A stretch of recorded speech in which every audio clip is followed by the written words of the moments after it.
On a dans ces cartes géopolitiques, les cartes administratives, on voit bien qu'elles continuent à fonctionner avec des périmètres très bien définis.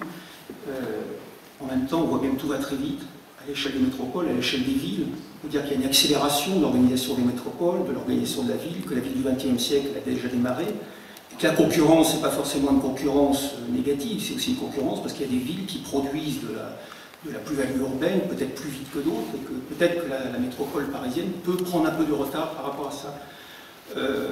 Olivier Mongin parle des flux comme étant très structurants finalement des villes, de la ville du XXIe siècle. On a des territoires qui sont très mobiles, 70% des déplacements sont intra-banlieue, et pas forcément, et dans ces déplacements, la majorité, c'est pas forcément des déplacements emploi, logement.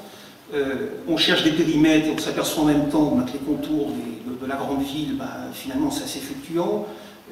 On s'aperçoit que les limites même entre l'urbain, ce qui est urbain et ce qui n'est pas urbain, on a un petit peu mal à définir. Pourquoi on s'arrêterait forcément à la campagne ou aux espaces verts? Pourquoi à un moment on ne va pas chercher une ville qui se trouve de l'autre côté d'un espace vert?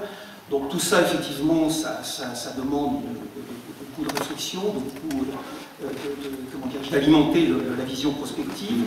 Et donc la question, c'est comment on conjugue le temps de la mise en place de la gouvernance, qui semble finalement, même si ça avance bien, même s'il y a d'énormes progrès avec la conférence métropolitaine, mais qui est très lent, qui on sent bien que ça va mettre beaucoup de temps, et comment on conjugue donc ce temps-là avec le temps du territoire, qui appelle paradoxalement, qui va beaucoup plus vite que ce qu'on peut imaginer, et qui appelle des réponses à toutes échelles et finalement rapides.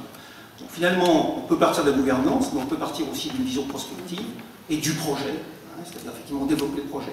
Donc, quelle est votre vision prospective? Comment vous pensez qu'on peut tirer vers le haut? Enfin, vous avez déjà évoqué pas mal cette question, pour justement parler de la métropole, d'avoir cette vision de la métropole qui va permettre effectivement de tirer tout ça, de tirer le politique vers le haut.